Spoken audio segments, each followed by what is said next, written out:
Hello and welcome to our very first University of Lincoln Live Lounge for 2021. We are absolutely delighted this afternoon to invite Danny and Nicky Cowley, the brothers, who have had probably collectively maybe 30 years of PE teacher experience, moved on as part-time football managers to being football managers of Lincoln City, with arguably probably the best run any sort of managers have ever had there, and then moved on to Huddersfield Town.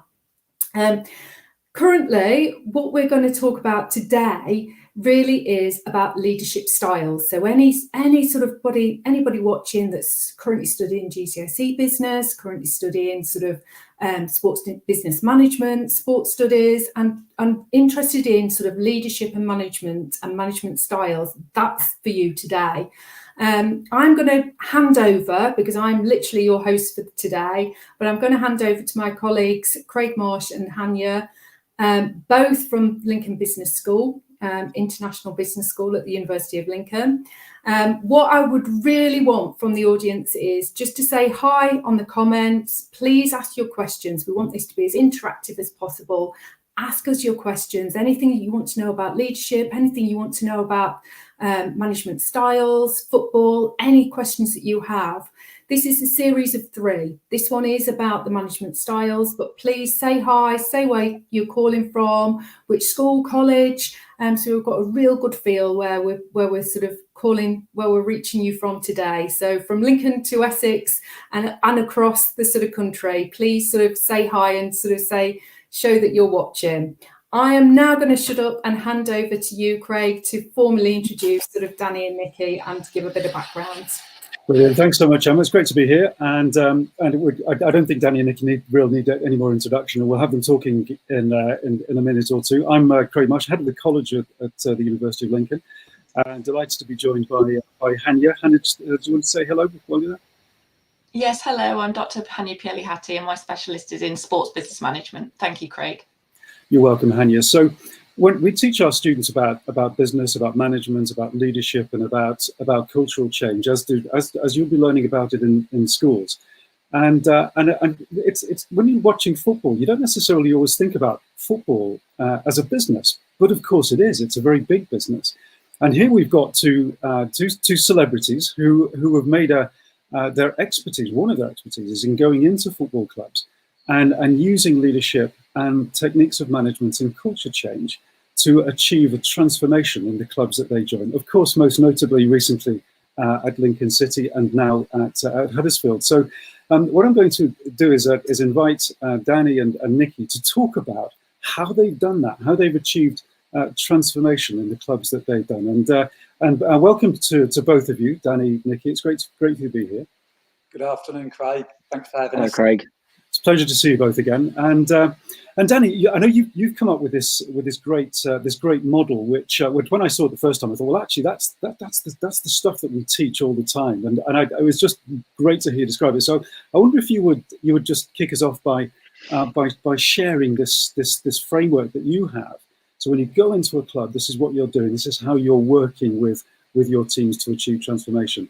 Danny, are you going to kick us off with that? Yeah, of course. Obviously, for us, when we first go into a football club, I think in business they talk around 30, 60 and 90 days. Ultimately, in football, you never quite have that long. So maybe it's 15, 30 and 45 days. And it's about that initial impact and the impression that you make. And for us, we're always looking to try to create a culture. In all of the successful teams and the clubs that we've managed, we've always been able to have a culture. It's always the people that are the centre of that culture. And it very much starts for us with values. This is key for us. This is kind of out of the platform. These are the values that Nicky and I believe in and that we live by every single day. And I think the stronger the value set, then when you do come to make difficult decisions, ultimately often under pressure, as you're when you're in a high performing environment, then the stronger the value set, the easier it is to make decisions, because actually you just go back to what do you stand for? These are our values. This is what we stand for, and then the decisions that you have to make become that much more clear. For us, the ones that we believe in are around joy. Nicky calls it serious fun, but certainly for learning to take place, there has to be an element of joy, and we want our players and our staff to enjoy the environment that we try to create.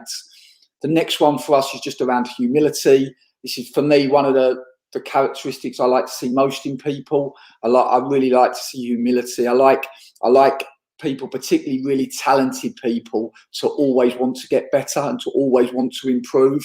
It's something that's really, really important to us. The importance of discipline and self-discipline. You look at the life of a professional footballer, and most of us would love to be professional footballers. And there's a lot of young people, no doubt, listening today that would love the opportunity to be a professional footballer. But ultimately, it comes with a real discipline, and they're like little private limited companies, if you like, a footballer. And it's not just about training and playing matches. The discipline actually comes in the preparation and the recovery in between training sessions and games, and looking after yourself in the right way to be able to perform at your best. And the last value for us is just around work ethic, and we call it relentless. We try to have a relentless work ethic and a relentless desire to improve ultimately. That then leads you on to some processes, and these are just 3 key processes for us that is very, very important. The first one is around planning. Nothing happens without it being planned. The importance of short, medium, and long-term planning is so crucial. You can, and certainly I've been guilty of this in the past, that you can end up being very, very operational. I've been lucky enough to be a head of PE for 15 years in a really successful secondary school, and then obviously in football management, I've managed for 13 years.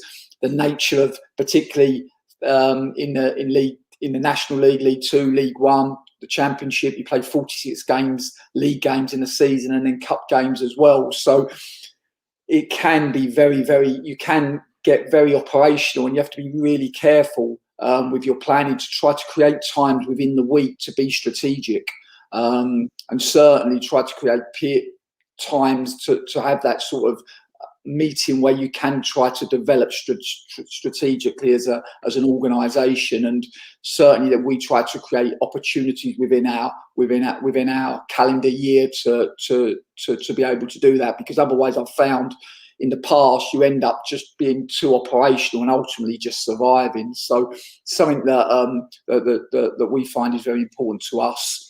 The other one is around communication, just clear lines of communication. I think it's so important to be really clear and to provide clarity wherever possible. Almost over communicate.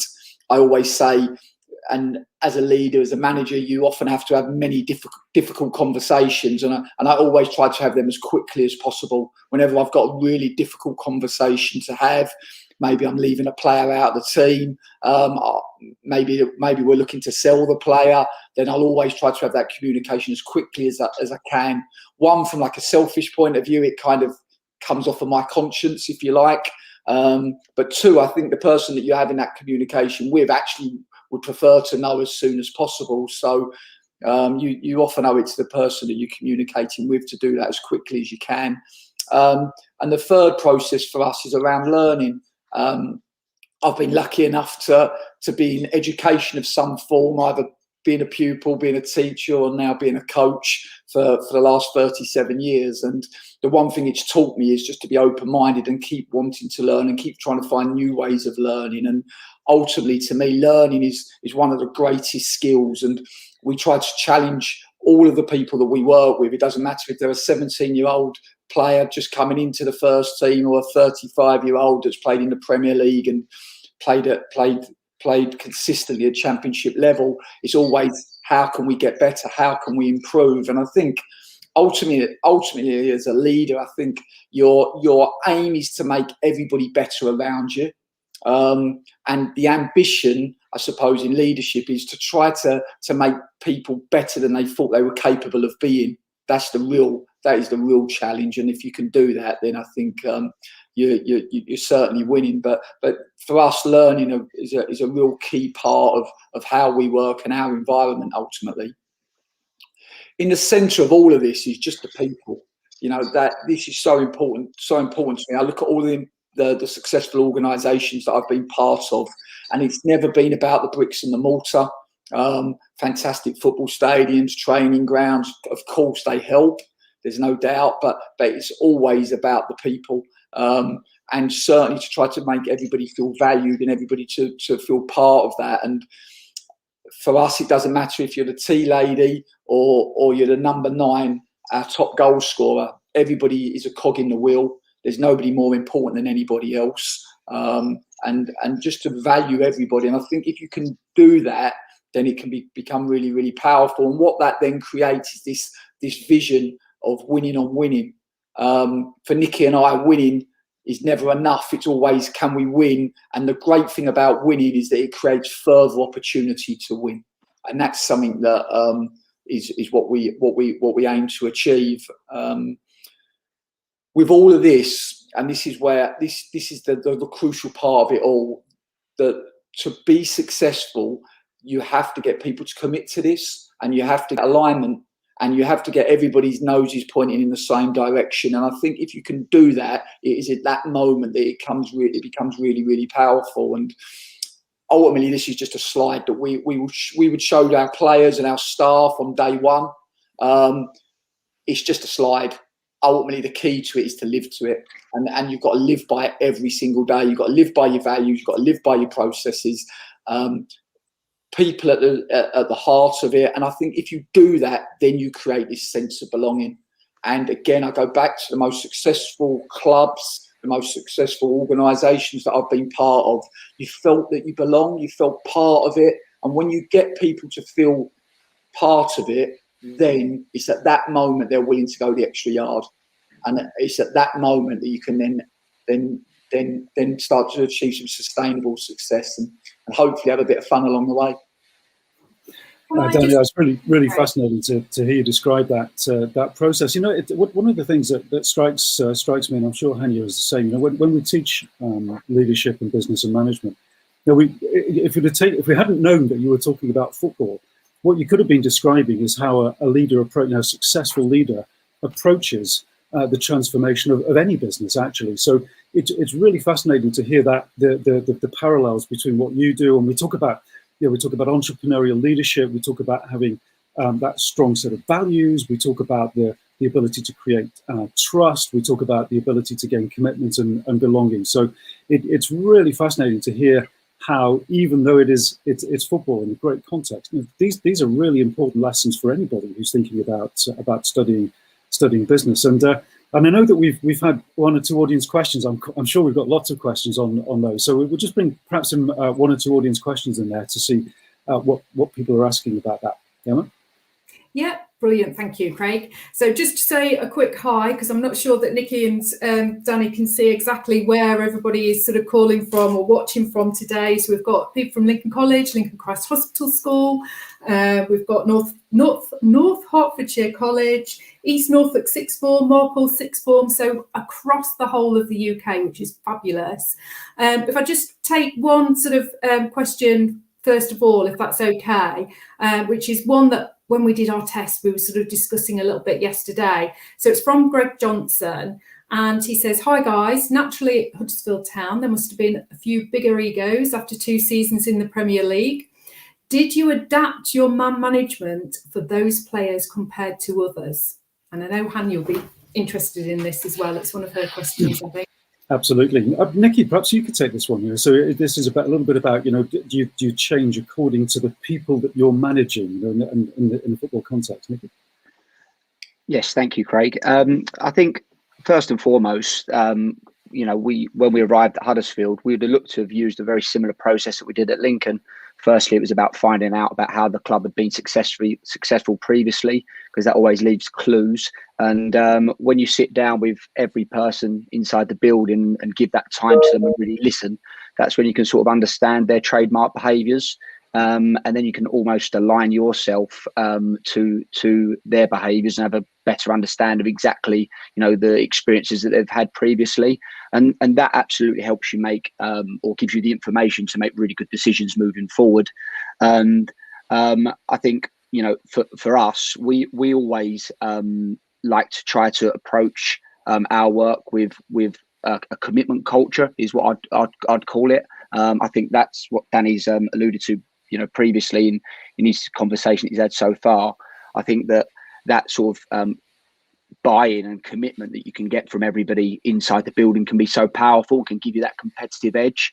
When I look at other cultures in football, and Danny and myself study this sort of regularly, you look at other types of cultures that exist, like, you can have a star model culture that maybe a Real Madrid or Chelsea have had this season, and that can be fantastic, but it can also not work as well. And when it doesn't work, it can go really bad. Autocratic cultures, maybe they just depend on one or two powerful people. And maybe at the lower end of the Football League pyramid, maybe that's something that you have to have for a period of time. But our intention is always to work towards creating a commitment culture. I use Liverpool, another club that have had huge success recently in the Champions League and Premier League. I think the Fenway Group came in 2007, and maybe they had, in their first 5 years, I think they turned over 55 players until they found the right type of process that worked for them to recruit the players that they needed to then go and reap the rewards later on and be successful.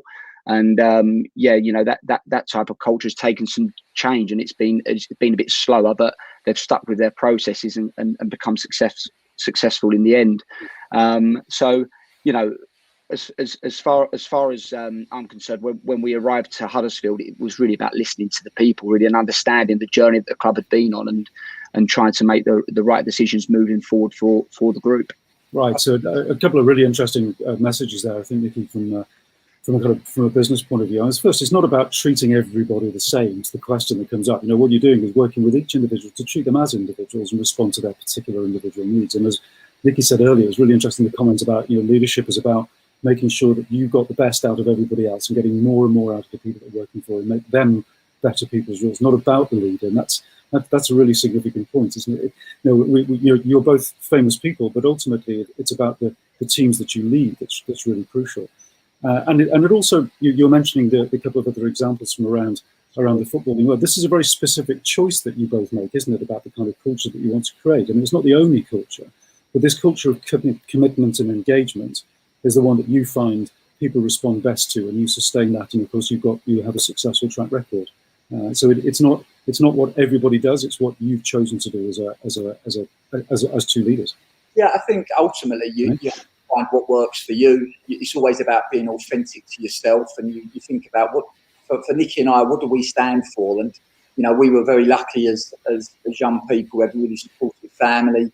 Probably our parents instilled us with working class values. Maybe by the end of our childhood, we were lucky enough to kind of have middle class benefits, but certainly it was always working class values. And for us, that's what we stand for. That's what we see as being important. I think going back to what Nicky said, we always are looking to try to build relationships. We have a law that we don't try to coach or influence the person until we've built the relationship. So I think you're always trying to build a respect, and then you're trying to build a trust. And once you have done that, and once you feel that the relationship is at that point, then you can start to affect them, whether it's on the pitch and affecting them technically, tactically, or our greater ambition is always to try to affect them as human beings. That's what we're always looking to do, because we know that if we can do that, ultimately that will help us on the pitch as well and help the club. I think when you arrive at a new club, everyone's almost looking at you as if to see, right, what are they going to do? What are their interesting ideas going to be? What change are they going to make? But sometimes the most powerful thing you can do when you first arrive is actually just listen to what's been happening before and get an understanding of all the people that you need to connect with to be successful.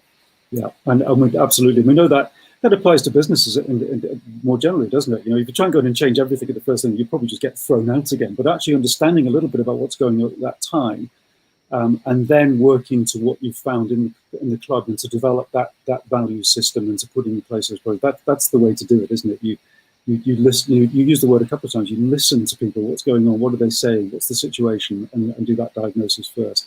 And I know you did that at Lincoln, and I'm dying to ask you about the process, because I think, Nicky, particularly, you have this sense of belonging, and that's really interesting, because you use the word commitment culture, but also this sense of belonging that you'd like to create. And you did some quite interesting things to create that, didn't you, when you first arrived at Lincoln? And I'm fascinated to hear just a little bit of what you did there. Well, you know, for Danny and myself, when we were offered the opportunity to manage Lincoln, we knew very little about the city. And, you know, for us to travel from Essex, one of the first things that we tried to do was really understand what the culture of the city was, and you know, and understand more about the place, really. And I think that having met the players initially in our first pre-season, in the time that we spent together, we quickly realised that all of the players were from different areas, and they wasn't necessarily all coming in from Lincoln, so they knew very little about the city itself. And as we all know, Lincoln's a beautiful city, and I remember one of the first things that we did with the group together was to actually go down to the cathedral and the castle and spend some time in and around the city, just to get a bit more of a feeling and understanding of exactly what we were all belonging to and what we were all, you know, competing for. And I think that that made a good impression and a good start in terms of connecting the players to the city. It's another interesting example of that identity, you know, people feeling that they can connect their personal identity with the identity of the club or the region they're studying. There's the famous quote from the guy at NASA who was cleaning the floors and asked him what he was doing. He was saying, "I'm helping to put a man on the moon." And it's you know, that sense that you are part of something bigger, whether that's bigger than your own role in the team or whether that's bigger than the club, that you feel part of that. And of course that translates into performance, right? So they perform better, they engage better as a result of that, I guess. I mean, it has to have that result in it. Absolutely, yeah. For us, I think it's, you know, it's always trying to understand the DNA of the city. And what we learn quite quickly is that the Lincoln City is a working class place. The people are really down to earth, really humble. They're very hard working. They have a huge allegiance. I think because of the nature of Lincoln being a little bit off the beaten track, people have such a huge allegiance with not just the football club, but with the city in general. And we found this to be so powerful. And we also look back at the previous managers that have been successful at Lincoln, the Graham Taylors, the Keith Alexanders, Colin Murphys. And we looked at what these guys did and the way they connected with the community, the way they connected with the young people. And this for us was really important learning, and we took this forward. And the ambition was from an early point really was to connect the young people. We wanted to try to create an energy and an enthusiasm. We felt that maybe the football club had lost that when it had been relegated to the National League, and we know that young people can bring that vibrance. And it was really important to get out into the schools and create human relationship. Now, human relationship, you know, they take time to develop, and they develop through connection. So the more we could get out, the more we could get the players out, then the more we could create that connection. And the ambition was to create us as one whole being, and that we were all cogs in the wheel. Now, when it came to 3 o'clock on a Saturday and we were ready to perform, it wasn't just about the 11 players. It was about everybody, all of the staff, all of the supporters, the board, the directors, everybody played their part. And, you know, you look at the 617 boys in the co-op stand, you know, they ultimately would have a huge influence on our performance. And we would celebrate that. And when they performed well in the stands, we would perform well on the pitch. And when we won, we then won together. And ultimately, when we come up a little bit short and we had a disappointing moment, we kind of lost it. It created a unity and a togetherness, which ultimately become really powerful.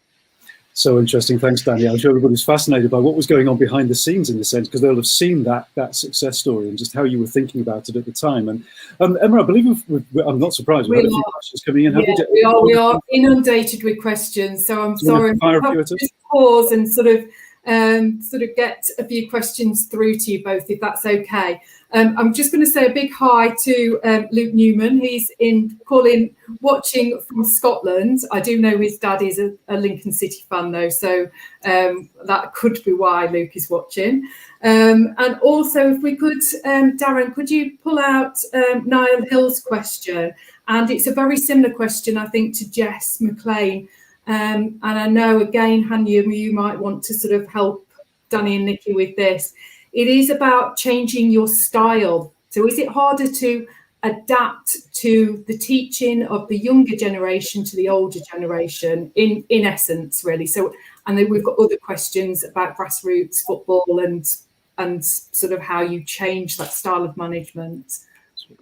I think, you know, it's you're always trying to adapt. And, you know, for you to lead an individual to become the best that they can be, and maybe even achieve things that they didn't think they were capable of, you firstly got to have a real understanding of them and what makes them tick. And, you know, when I look at younger people, you know, Nicky and I are both lucky enough to coach at grassroots still ourselves. My daughter plays football, Nicky's young boy plays football, so we both coach their teams still. And it's a great opportunity for us. You know, we would never have had the opportunities that we've had without volunteers. And, you know, for us to give back is so important.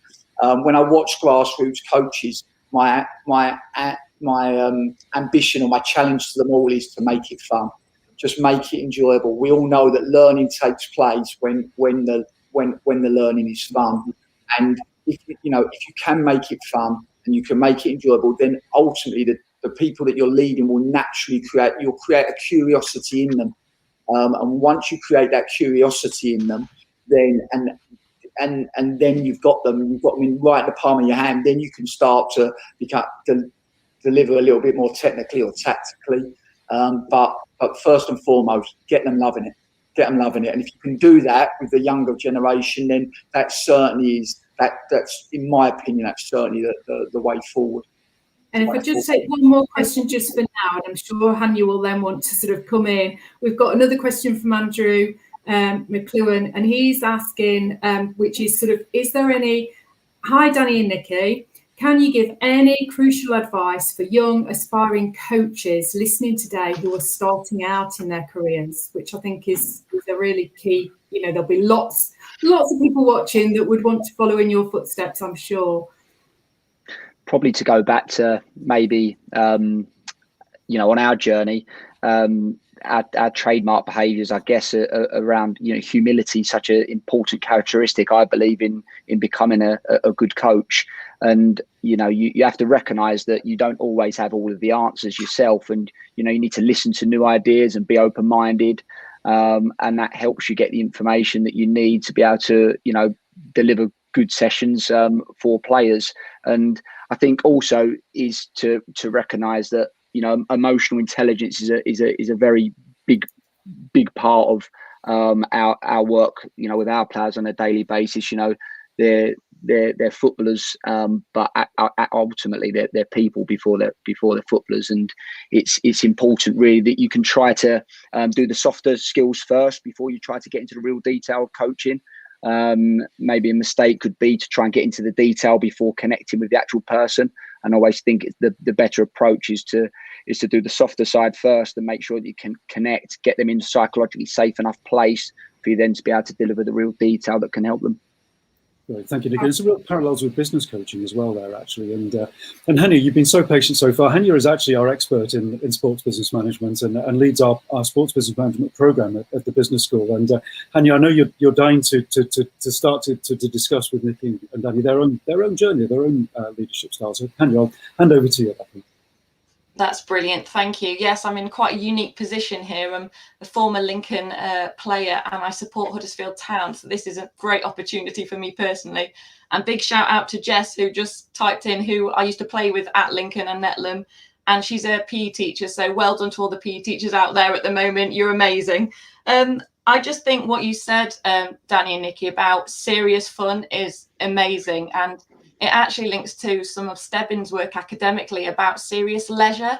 And it's the idea of taking a professional approach to your hobbies, basically, and keeping that strand of fun through everything you do. And that's what we do at Lincoln on our degree programs. And loving the cathedral as well as a sense of identity where we graduate is amazing. And I suppose my question is around linking to serious fun and that cultural change in organisation. How do you ensure that no matter who you're coaching, whether it is your daughter or your son, or whether it is in the Premier League, how do you make sure that your style of coaching is effective for that context? Does it matter, or do you keep your values core? And do you need to have certain type of characteristics to be a good leader? Good questions. I think, you know, for us, our ambition is always to make people better. So for me, it doesn't matter if I'm teaching my under 11 girls team or I'm teaching at championship level. You know, our aim is to always make the players that we work with better. And Nicky's alluded to it, and I go back to it. You know, when I look at coaching, of course, subject knowledge is important. It's the bomb. You have to keep working at your subject knowledge and your understanding of the game. But ultimately, it is about people, and it is about connection with people and trying to understand the best way that they learn, to understand the best way that they can take on information.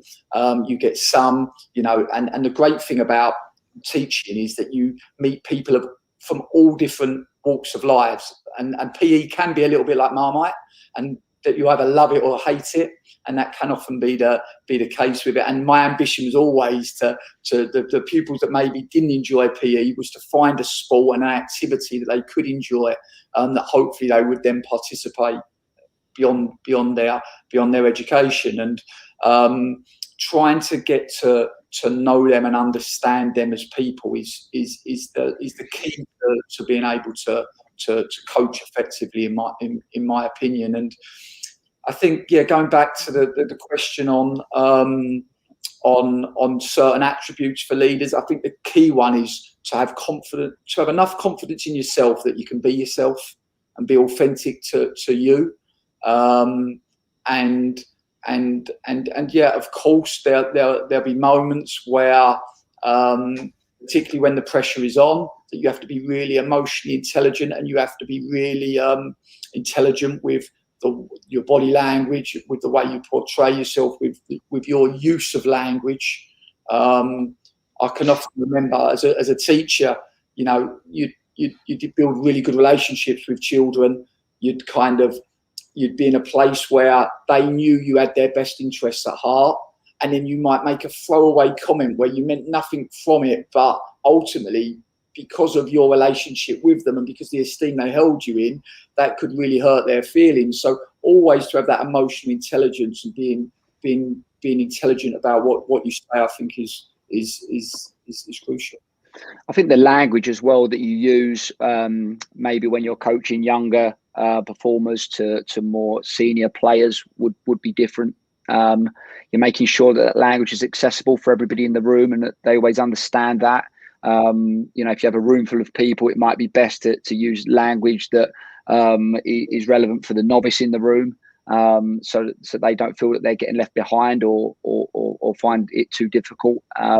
But also to create enough space as well for people to think. Like, I've tried to develop this in my own coaching career, is sometimes when we get onto the pitch, we just want to lead from the front, and we just want to give out lots and lots of instruction, lots of information. You don't always create that space for people to actually think for themselves. So sometimes it's more of a guided discovery approach where you're posing more questions, but also to keep your communication simple as well.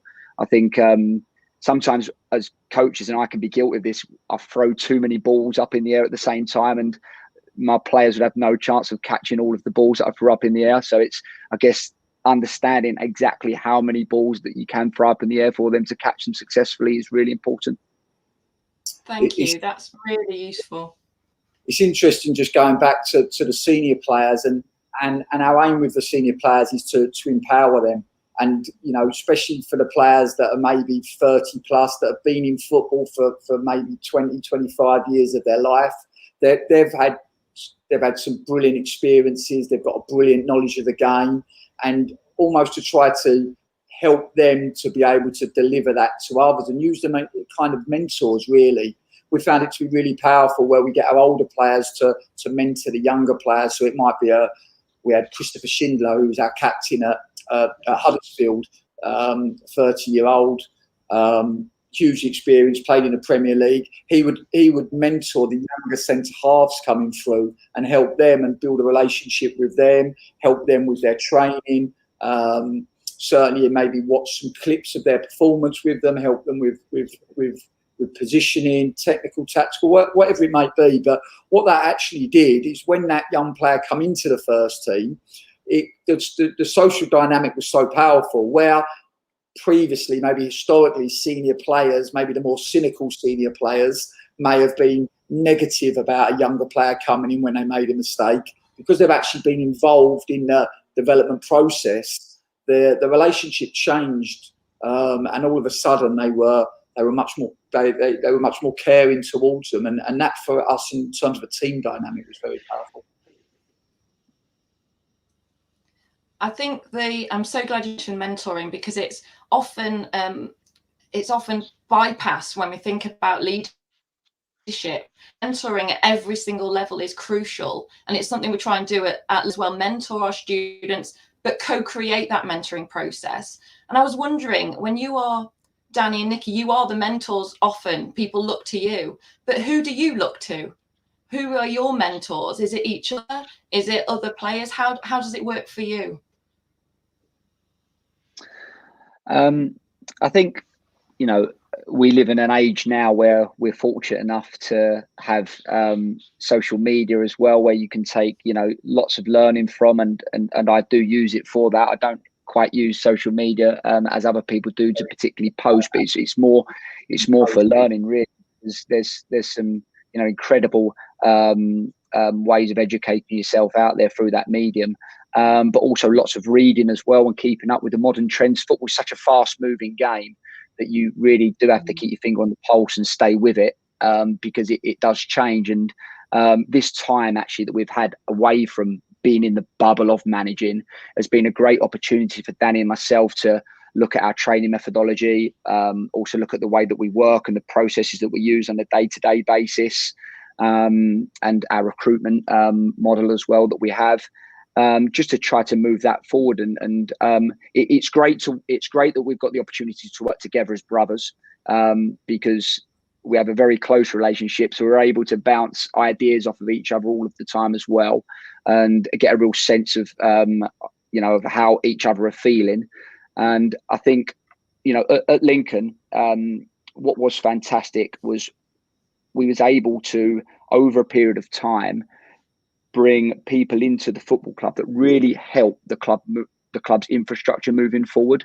And there's some really experienced people at the football club now in key positions that are able to, you know, offer great advice or help with your decisions that you need to make. And you do really need to try to surround yourself with people that can help you on a day-to-day basis, because sometimes, particularly in football, you can get really caught up in the bubble and in the, as Danny mentioned earlier, in the operational matters that you don't take a step back and look at it a bit more from a wider lens, I guess. Most of the people at Lincoln City obviously come from your university, because, you know, when we first arrived, obviously at the time we were a national league team and we didn't quite have a budget for staffing, so we took a lot of your third year students as interns, and we're so proud now to look at Lincoln City and all of those staff still there and doing a fantastic job for the football club, and a big part of the reason why they sit where they do in the league today. So it's great. And, you know, I think answering your question around who inspires us, I think you're always looking sideways for inspiration, aren't you? And certainly through this journey, we've been lucky enough to meet some of our role models, really, and the likes of Clive Woodward, Sir Alex Ferguson, Jose Mourinho, Jurgen Klopp, Pep Guardiola. These top managers that have had sustainable success. I think the one thing that they all have in common,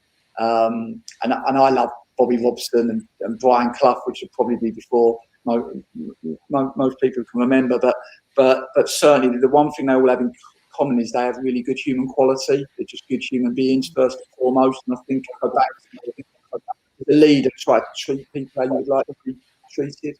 I think a Pep Guardiola quote, Dan, recently was, "The great coaches are coaches of people," and you know, that's something that we have to remind ourselves about every day. I think we could use that in absolutely any sort of leadership or management style, football or anything, Craig, couldn't we? Yeah, very much so, Emma. And what's really striking about hearing Danny and Nicky talking is just how many parallels there are to business, whether that's running a university or whether that's running a pub or running a petrol station or running a large conglomerate. There's some really important messages about leadership. One of the things I just picked up, one of the many insights is from Hanya's question, is that you should never get to the point where you don't think you're learning anymore as a leader, correct? I mean, you learn from, it's like from what you're saying, everybody around you, you take those lessons from whoever you are and continue to try and improve and develop over time, and that keeps you sharp, I guess, as leaders. Absolutely, yeah. I always believe the bigger the challenge, the bigger the learning. And for Nicky and I, we're always looking for the big challenges, because we know that there's so much learning to take from that. And you know, I personally believe that as human beings, we can be whatever we want to be, and you know, nobody controls our destiny other than ourselves. And you know, I believe in thinking big, and for us, that's always we wake up every day really trying to be the best we can be, and that's how we try to live our lives. Absolutely, what a great message, David. And a big shout out to you, Hanya, because I know you're largely responsible for many of those students who went and supported the football club there. So well done to Hanya as well for your coaching and leadership in sports business management. Thank you. Emma, we should probably leave the last word to our audience, should we not? I know we've got a couple of more questions. Yeah, we're getting towards the end, but let's have a couple of questions towards the end, and then I will sort of summarise, really ready for next instalment in next week's sort of session. So we've got a question from Jacob Hurst. Darren, if you could sort of share that one. Really, it's about your leadership. Has your leadership style ever been challenged? Really, I think the question was. I'll just sort of say, as Jacob has asked, have you ever had your leadership challenged at a club, and how do you adapt yourself and your style to suit this? Good question. I think very good question. We always want to be challenged. You know, we try to appoint staff that challenge us every day. We certainly don't want people just to agree with everything that we say. We always want, you know, I want to be able to, if I make a decision to make change, we want people to ask why are you making that change? And you know, we're human beings, aren't we? And we all know that human beings don't always like change. So if you are going to make change, make it for significant gain. Make sure you're going to get a significant improvement from it. And the people around you, we want them to challenge us for sure. Players will always challenge you. And we want characters and we want personality. That's what we look for. We try to bring out the character and the personality in the people that we work for. I don't like goldfish. No disrespect to goldfish, but they bore me. I like people that have character, and certainly, you know, we have been challenging, and as a consequence of that, our leadership has evolved throughout the years, and hopefully for the better. And again, I go back to it. We're human beings. We don't always get it right. The one thing I believe in as a leader is, if you're going to lead by example, when you make a mistake, have the confidence to stand up and own the mistake. And certainly if we want our players to be accountable, which we do, because we know that if they are, learning takes place at a much more accelerated rate. And if we want them to be accountable, then we have to be accountable ourselves. And when we get it wrong, when we make a poor substitution, when we pick the wrong team, when we pick maybe the game plan's not quite right, in possession, out possession, then yeah, you have to take responsibility for that. And I think ultimately from doing that, it actually shows a level of confidence, and it breeds confidence through the organisation. I think sometimes we've been able to figure out maybe problems we were having and find solutions for actually, you know, players feeling in a safe enough place that they can actually approach and come into the office or come and see Danny and myself to help us try and find a solution for a certain situation. I think that's when you really know that you're winning as a leader, when you've got people that really deeply care about the problem that's come up and want to help you find a solution, because we all have a circle of competence, don't we? You know, it's impossible for us to know everything about all of it, and we're not, although we all like to think we are, we're not actually as important as we'd all like to be. And I think that we need to understand that, really. And if players can come and help find a solution in a respectful way, then often that's when you can, as a manager or coach, you can really learn from the players themselves. Yeah. That's amazing. Thank you so much. I think the time has come to sort of bring this session to an end, really, and just literally sort of say thank you so much to Danny, Nicky, Hanya and Craig. I think this session has been absolutely amazing. I've learned an awful lot about leadership and probably about questioning myself as well. But next week is moving a little bit step further into the sports science, which I know you know, is very close to both of your hearts, you know, your football managers, but the science and the sports science behind it is something that absolutely you're passionate about. So we will be joined with Dr. Sandy Wilmot next week about performance. So, you know, optimal performance in sport and football, obviously. That is next Wednesday, the 3rd of February at 3 p.m. So please, you know, anybody interested in sports business management, sports science, sports development and coaching, health and fitness, anything like that, please, please, please tune in and share with your friends. Thank you to the whole of the audience today. I'm so sorry I haven't had a chance to ask all of your questions, but please tune in next week. And if this has given you a little bit of a taster of actually you would like to pursue a degree in sports business management or business and management, business studies or sport, then please, we've also got an open day next Thursday, 4 till 6 on the 4th of February. So please check our website, lincoln.ac.uk, for all of those details. So I will call this to an end and say thank you so much. We're absolutely delighted to have you with us and very, very grateful. So thank you very much. Yeah. Nice to meet you.